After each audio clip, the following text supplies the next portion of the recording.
그렇습니다. 주님이 부활하셔서 오늘도 우리의 심령 가운데 와 계시고 이 자리에 임재하셔서 말씀으로 성령으로 함께 하실 줄로 믿습니다. 진리의 영으로 말씀을 들으면 믿어지게 하시고 또 치료의 영으로 우리가 말씀 붙잡고 기도할 때 우리의 마음과 영과 혼과 몸이 치료되는 역사가 있을 줄로 믿습니다. 할렐루야. 고난당한 것이 유익이다, 이렇게 보통 성경에서 말씀합니다. 영적으로 유익하다, 그런 말씀인데요. 그런데 고난당하는 걸 좋아하는 사람은 아무도 없어요. 안 아프던 사람이 갑자기 아프면 힘들지요. 돈이 있던 사람이 돈이 없어지면 힘들지요. 관계가 좋았었는데 관계가 깨지면 힘들지요. 좌우지간 고난이라고 생각하고 핍박받고 그러면 좋을 사람은 없어요. 근데 고난이 영적으로 우리에게 유익하다, 또 고난을 통해서 하나님은 우리에게 더 큰 은혜를 주신다 하는 사실을 꼭 믿으시고 고난의 때에 믿음 잘 지키시기를 주님의 이름으로 축복합니다. 그걸 이기지 못하면 믿음이 자라질 않아요. 영적으로 성숙하질 않아요. 고난당한다고, 역경당한다고 광야에서 이스라엘 백성들 모양 원망하고 불평하다가 튀어나가면 그러면 아무것도 남는 게 없어요. 하나님의 역사는 자세히 하신 모두가 다 영적으로 의미 있는 역사인 것을 믿으시기 바랍니다. 그냥 우연히 어쩌다 되는 일이 없어요. 우리의 머리카락까지 다 세신받을 정도로 자세하게 역사하시는 분이 우리에게 일어나는 모든 일을 통해서 하나님이 합력해서 선을 이루실 줄로 믿습니다. 믿음 지키시길 주의 이름으로 축원합니다. 하나님의 역사는 약할 때 강하게 역사하시는 역사예요. 우리 생각엔 돈 많을 때, 건강할 때, 내 재주나 능력 있고 지식 있고 경험이 풍부할 때 하나님이 역사하실 것 같은데 아니에요. 약할 때 강하게 역사하시는 분이 하나님이신 줄로 믿습니다. 그래서 내가 부인될수록, 내가 죽어질수록 하나님의 역사가 크게 나타난단 말이에요. 내가 살아서 펄펄 뛰면 하나님께서 우리를 붙잡고 일하셔야 되는데 말을 안 들어요. 자기 생각대로 하려고 그래요. 그러니까 하나님이 일을 못 하시는 거예요. 내가 힘들고 어려워서 이제는 아무것도 못 하겠다, 그리고 꼼짝 못 하고서 그냥 다 내려놓고 두 손 두 발 다 들면 그러면 하나님께서 역사하신단 말이에요. 그리고 하나님께 맡기면 주께서 일하실 줄로 믿습니다. 고난을 당하면 교만했던 사람이, 교만했던 우리의 육신의 심령, 이기적이고 나밖에 모르고 교만했던 심령이 비로소 겸손해지기 시작해요. 다른 사람도 살펴볼 줄 알게 되고, 내가 그동안 너무 교만했구나, 너무 이기적이었구나, 욕심이 많았구나. 고난 당할 때 그때 자기 자신을 성찰한다. 맨 처음에는 왜 나한테 이런 일을 당하게 하시나 하면서 원망도 되고 불평도 되지만 믿음을 지키는 사람에겐 반드시 그를 통해서 하나님이 깨달음을 주신단 말이지. 그리고 어려움 당하고 역경 당할 때 믿음의 사람들은 그냥 원망하고 불평하지 말고 하나님께 물어보시기 바랍니다. 하나님, 이게 무슨 뜻입니까? 하나님 뭘 하시려고 역사하십니까? 여기까지 인도하신 하나님이 장래도 인도하신다고 그랬는데 무슨 큰 일을, 또 큰 축복을 주시려고 이렇게까지 다루십니까? 그런 믿음으로 기대감을 갖고 주님을 바라보시길 주의 이름으로 축원합니다. 믿음의 주여 또 온전케 하시는 예수님만 바라봐야 돼. 고난의 때, 역경의 때 이 문제를 어떻게 해결할 건가? 이거 큰일 났다, 내 능력 가지고는 안 되는데, 그러면서 문제를 묵상하고 문제에 초점 맞추면 문제에 빠져들어요. 그러나 예수님께 초점 맞추고 말씀을 따라서 믿음을 지키면 문제는 하나님께서 해결하시고 우리에게는 하나님을 의지하는 믿음이 성장하고 성숙하는 좋은 기회가 되는 것을 믿으시기 바랍니다. 좋은 기회를 선용할 수 있게 되시길 주의 이름으로 축원합니다. 성경에도 보면 고난과 연단의 과정을 통해서 믿음 생활을 시작한 사람들이 많이 있고, 고난과 연단의 과정을 통해서 믿음이 더 성장하고 성숙해서 성숙한 일꾼이 된 사람들이 다 믿음의 사람들이에요. 고난을 당하지 않고 역경을 안 당했으면 우리 중에도 예수님 안 믿었을 사람들이 너무 많아요. 내가는 아니더라도 우리 손조나 부모님이나 이렇게 대를 물린 사람들은 대부분 다 그런 과정이 가문에 있어요. 그러니까 그게 고난이 유익이 되는 거예요. 그렇지 않으면 하나님 바라보려고 하지 않거든요. 하나님을 의지하지 않으려고, 내 신가주, 내 재주, 내 능력 의지하려고 그러거든요. 그런데 그건 세상에서 잠깐 쓰는 거고 영원한 생명의 역사, 하나님 나라의 영적인 광대한 역사에는 육신의 것이 죽고 영적인 차원으로 승화되어야 될 줄로 믿습니다. 거듭나고 성장하고 성숙해야 돼. 영적으로도 성장하고 성숙해야 될 줄로 믿습니다. 애기 낳는데 애기 갓난 애기 그냥 그대로 40년 동안 있으면 어떡하겠어요? 큰일 아니겠어요?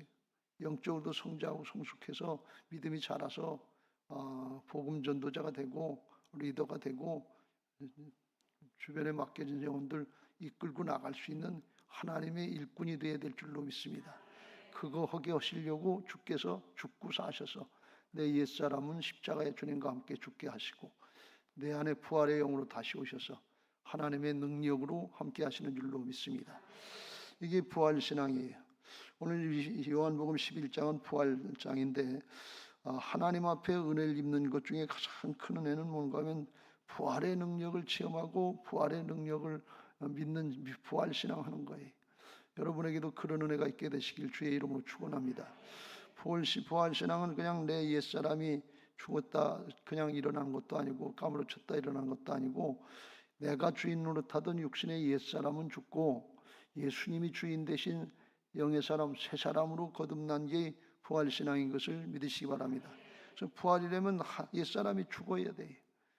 그래야 부활이 되죠. 옛사람이 안 죽었는데 부활신앙하니까 부활신앙이 안 되는 거예요. 죽어야 살아나는 역사가 있지. 죽지 않았는데 어떻게 부활의 역사가 있냐 말이죠. 십자가를 지나야 부활의 역사가 있지. 십자가를 겪지 않으면 지나가지 않으면 싫다고 귀찮다고 안 한다고 그러면 부활의 신앙이 이룰 수가 없어요. 주님은 말씀하시기를 누구든지 나를 따르려거든 자기를 부인하고 자기 십자가를 지고 나를 쫓을지니라 그랬어요.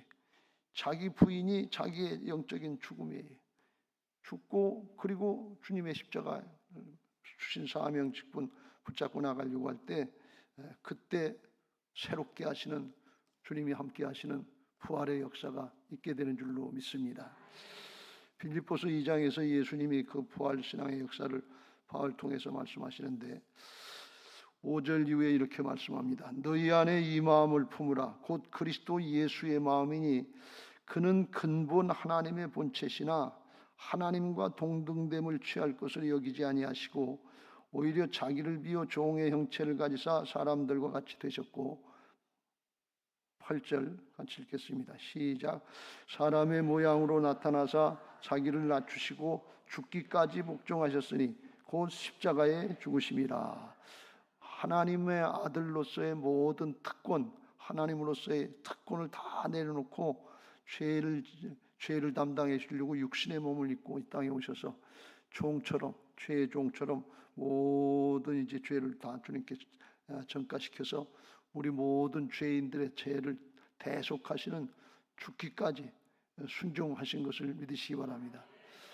이게 예수님의 십자가예요. 대속의 십자가예요. 그걸 예수님이 하셨어요.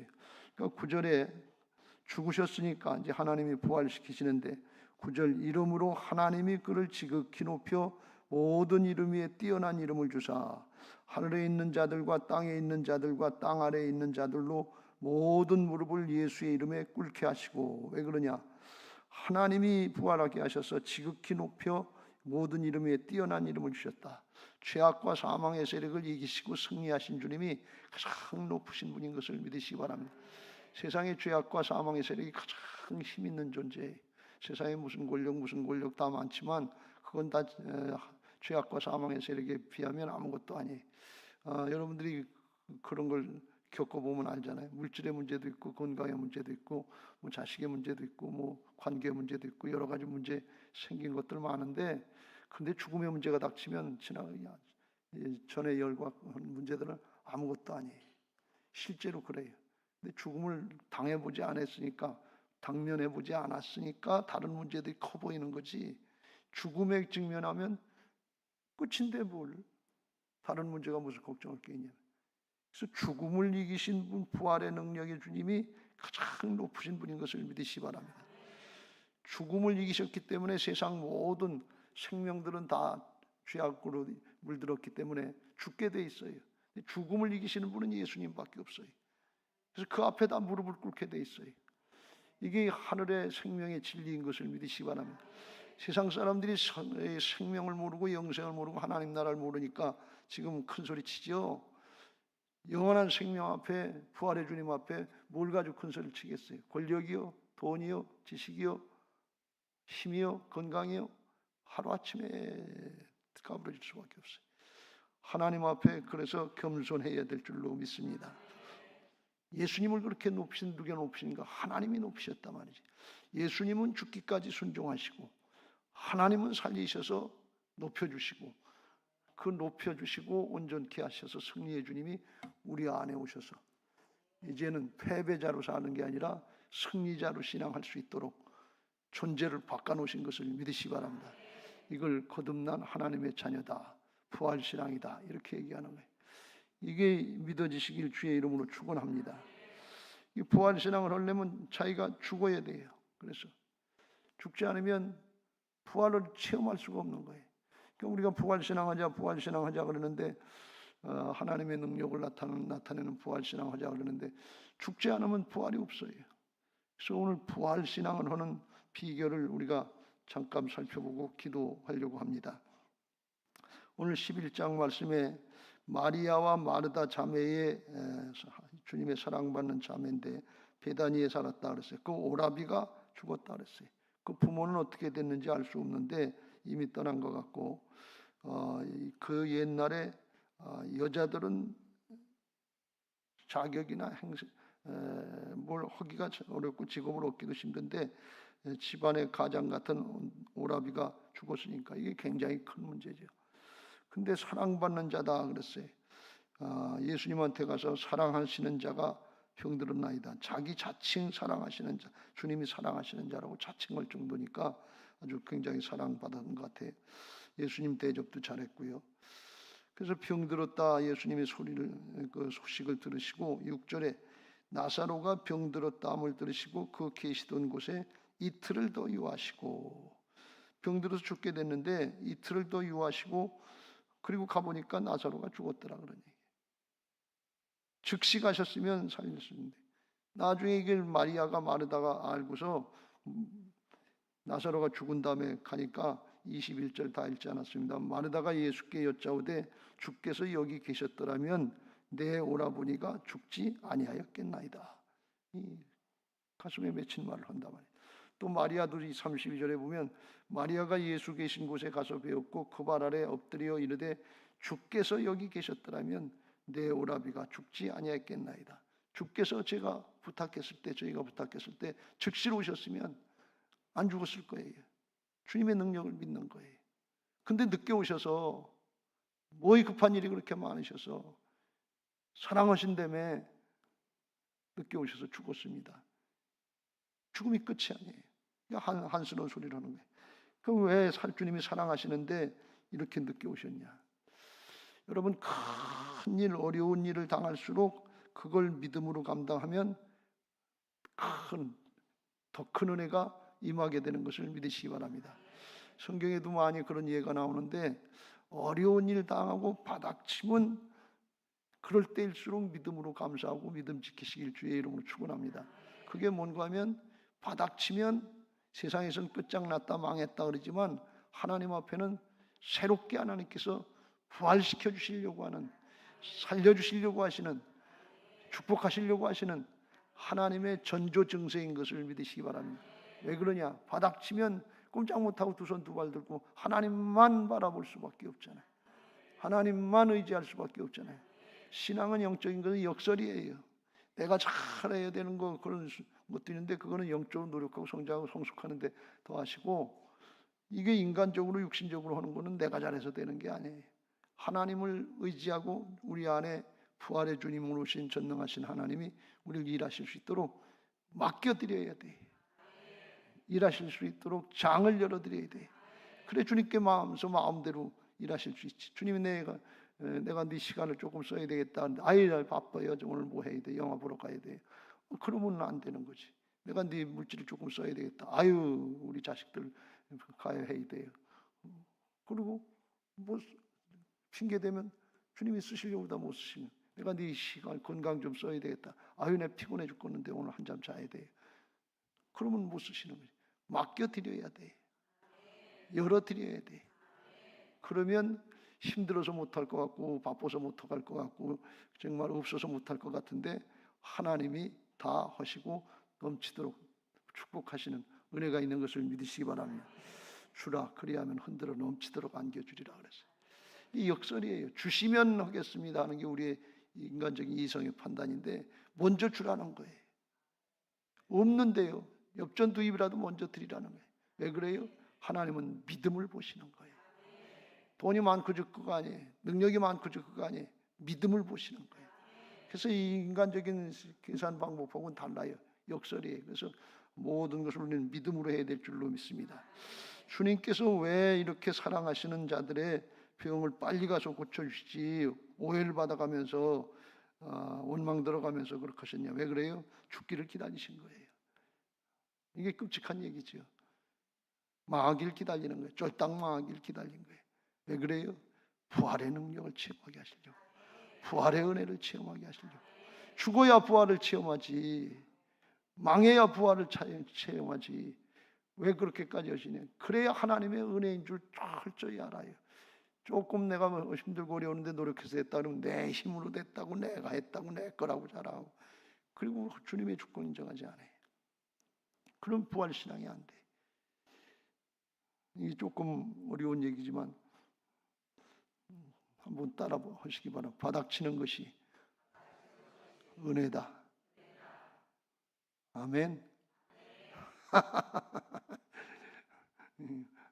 논리죠. 영적인 논리는 맞는데 이게 쉬운 일 아니에요.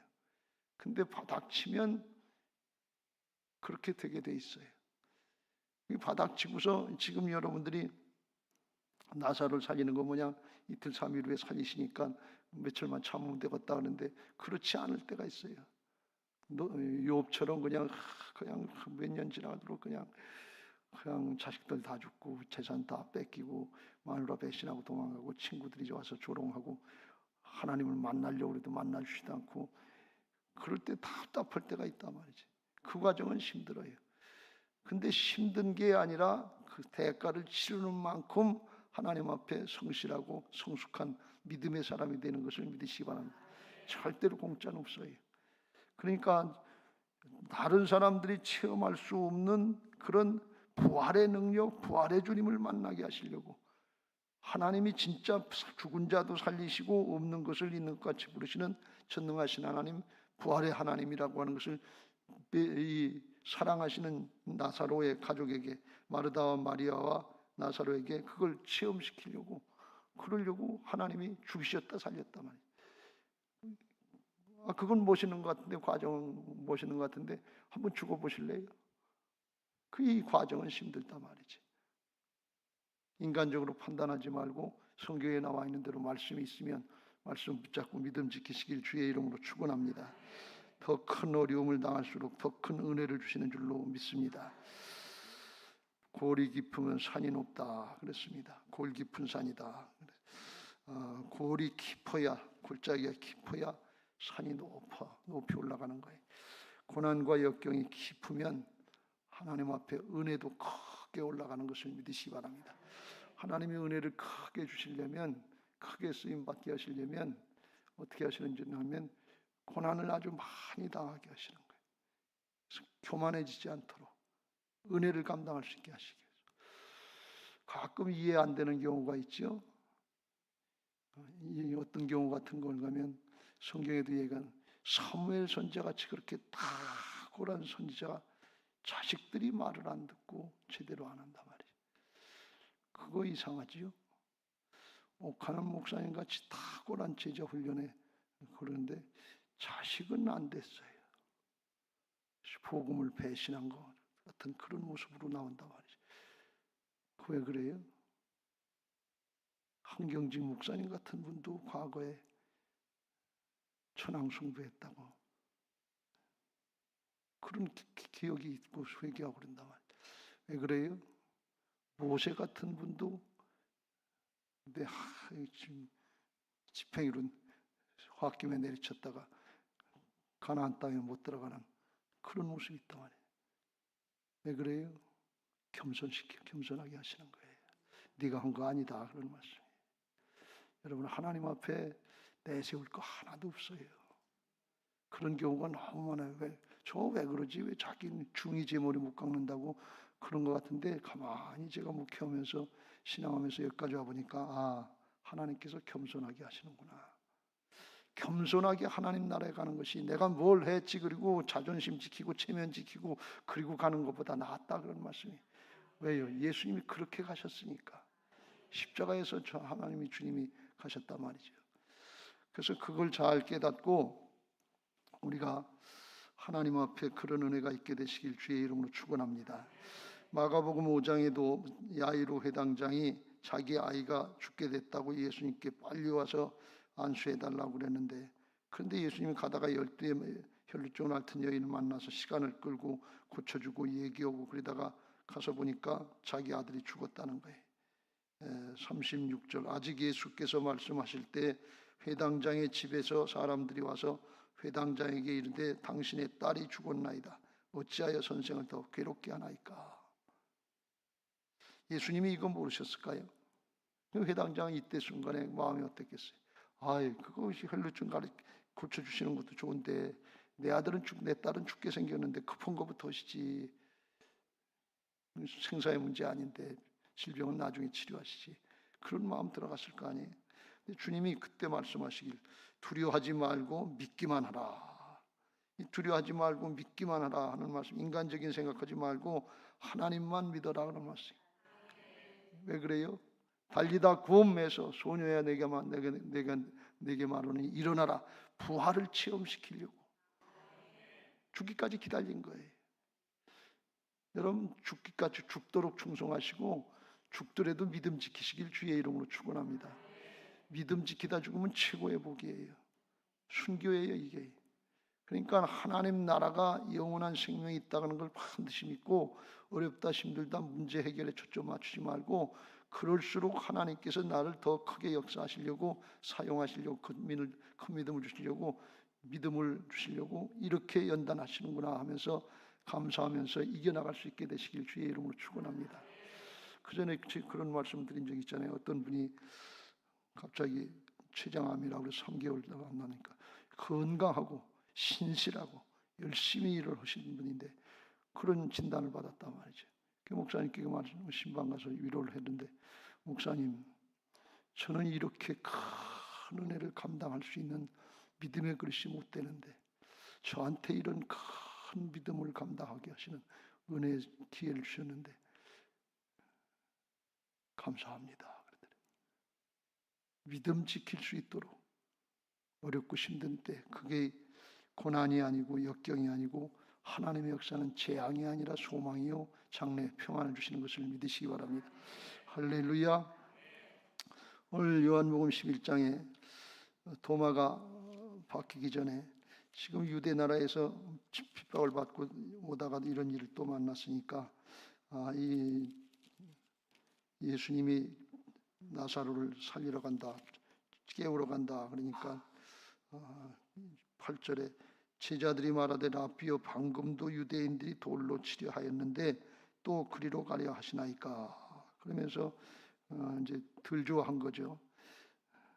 그러니까 예수님이 가신다고 그러고 가니까 15절에 내가 거기 있지 아니한 것을 너희를 위하여 기뻐하노니 이는 너희로 믿게 하려 하는 부활을 믿게 하려 함이라. 그러나 그에게로 가자 하시니 디두모라 하는 도마가 다른 제자들에게 말하되 우리도 주와 함께 죽으러 가자. 가서 잘못하면 죽는다 그러네. 죽으러 가자 그랬는데 이건 자아가 죽는 것이 아니고 빗대서 얘기한 거예요. 그런데 이 도마가 나중에 예수님 부활하시고 못 믿겠다 그러다가 예수님이 봐라 말이지. 내 손 만져보고 옆구리 만져봐라. 그러니까 그때서 고백하기를 도마가 이르되 나의 주님이시여 나의 하나님이십니다. 내가 죽은 모습은 내 마음대로 내 뜻대로 내 기분 감정대로 하려고 하는 것이 아니라 나의 주님이시고 나의 하나님이시다. 주님이 나의 주님이시고 주님이 나의 하나님이시라고 하는 고백과 함께 그렇게 될 때 내 자아가 죽고 부활신앙으로 바뀌어진 사람인 것을 믿으시기 바랍니다. 할렐루야. 성질 날 때 성질 죽이는 게, 성질을 죽이고 부인하는 게, 그게 부활신앙이에요. 온유한 심령이 그때 나오는 거예요. 예, 따지고 판단하고 손해볼, 한바탕 싸우고 싶을 때, 손해볼 때, 따지고 싶을 때, 그때 손해보고 넘어가는 거, 참고 인내하는 게, 그게 부활신앙으로 바뀌는 거예요. 음란한 생각이 들어갈 때 그걸 물리치고 이기는 게, 그게 부활신앙이 되는 거예요. 순간순간 자기를 부인하는 순간이 그때가 부활이란 말이죠. 고린도전 15장 31절에 사도 바울이 그랬잖아요. 형제들아, 내가 그리스도 예수 우리 주 안에서 가진 바 너희에게 대한 나의 자랑을 두고 단언하느니 나는 날마다 죽노라. 순간순간 우리에게 내 자아가, 내 육신의 것들이 솟아나오고 그걸 감당하지 못하려고 할 때, 그때 쳐서 복종시켜야 된다. 한꺼번에 그냥 부활신앙으로 전체가 다 되면 좋겠습니다만 그렇게 되는 일은 없을 거고, 예수님이 아닌다면 순간순간 내 것이 드러나려고 할 때, 세상의 걸 더 좋아하려고 할 때, 그때 자기를 부인하고 순종하는 것이, 그때 주님 어떻게 할까요? 여쭙고 주님 뜻대로 따르게 하옵소서 하면서 따르는 것이 부활신앙으로 가는 복된 길인 줄로 믿습니다. 오늘 우리에게 그런 은혜가 있게 되시길 주의 이름으로 축원합니다. 내 마음대로 세상의 방법대로 해야 되는 그런 일들이 있다면 오늘 그걸 회개하시고 돌이키시길 주의 이름으로 축원합니다. 그래서 부활신앙의 발걸음으로 한 걸음 한 걸음 들어가면 그 신앙이 성장하고 성숙해서, 도마가 나중에 순교하기까지, 인도에서 순교했다 하는 그런 얘기가 있고, 지금 다큐멘터리로 나오는 거에 보면 도마가 경상북도 어딘가 우리나라에까지 왔다 갔다 하는 그 비석에 바위에 글이 써 있는 게 있다고 그래요. 그래서 지금 이제 역사적으로 이제 논쟁이 일어나고 있는데, 잘 모르겠어요. 우리나라가 굉장한 유대인들하고 그쪽 중동 사람들하고 옛날부터 교류가 됐다고 하는 그런 얘기들이 자꾸 나오는데, 조금 더 두고 봐야 되겠어요. 그렇게까지 도마라도 안 바뀔 것 같은 사람도 바뀌게 하시는 하나님의 은혜가 오늘 우리에게도 있게 하실 줄로 믿습니다. 그래서 부활신앙으로, 주님이 내 안에 주인 되신 부활신앙으로 승리하시고 주께서 쓰시고자 하신 대로 쓰임받고 주님 앞에 설 수 있게 되시길 예수님의 이름으로 축복합니다. 할렐루야. 그런 신앙하게 해달라고 406장 찬송하시고 기도하겠습니다.